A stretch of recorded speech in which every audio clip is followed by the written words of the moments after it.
Nashville's Oasis Center provides safety, support, and life-changing opportunities to the city's vulnerable youth, has for 4 decades.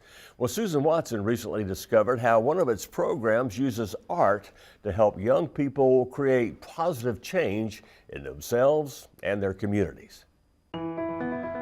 This 3-story industrial building, once known as Midtown Millworks, is home to the Oasis Center, one of the nation's leading youth-serving organizations.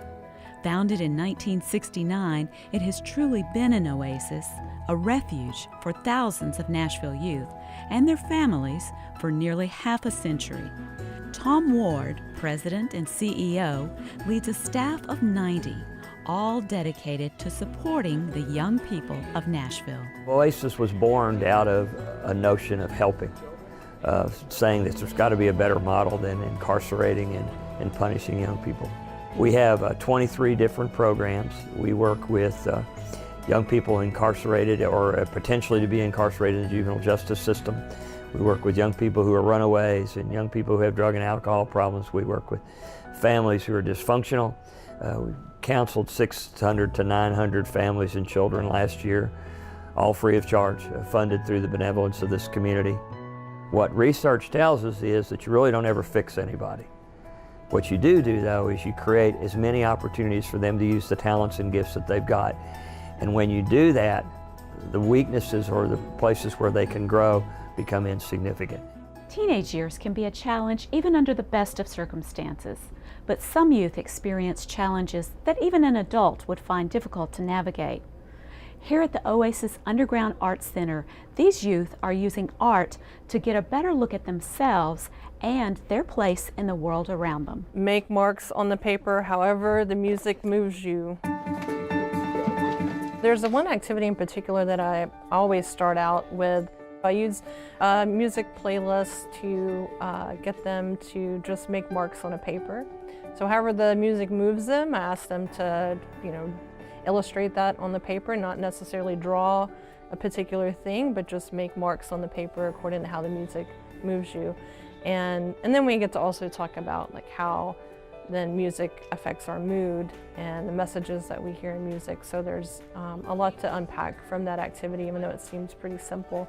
But what I hear a lot of times from our youth after this activity is that they just feel like really calm. Abby Wisnett, program coordinator for the Oasis Underground Art Studio, uses a wide variety of art to help young people express themselves. So that's what we tend to focus on, just not really trying to create future art students necessarily, but instilling in our young people this understanding of how to use creativity to express yourselves, to cope with tough times, to add value back into the community, to make a difference, and to just have fun too.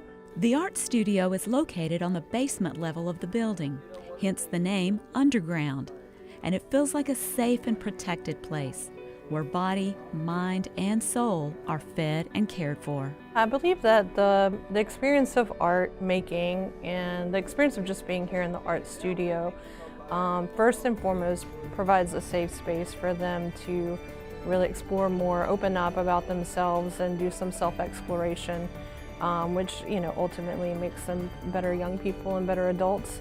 But I think what really adds a lot of value to their experience is the relationships that they build with the caring adults in the space. So not only myself and the staff in the programs that are bringing the young people here, but our artist volunteers who come in every week. Anger is a what? Emotion. All right. They really developed a sense of brotherhood. Ron and Tay, who run the program, definitely are more father figures or older brother type roles. So they've done a really great job of helping to develop that among the young men. The young men in the art studio this night are part of the REAL, Reaching Excellence as Leaders program at Oasis, an intervention program for teens in the juvenile justice system.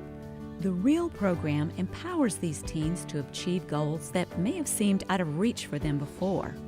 Rio graduates have a 17% or less recidivism rate compared to a national average of 55%. Our goal is to put a healthier human being back out there and to be the support that they need when they need it, not to be a crutch, because it's about development, and development is about you building strength and capacity inside yourself. Because our desire is for you to go out of here better than you were when you came in, and you'll do that by developing who you are inside, not by anything we give you, but by what you have inside of you already.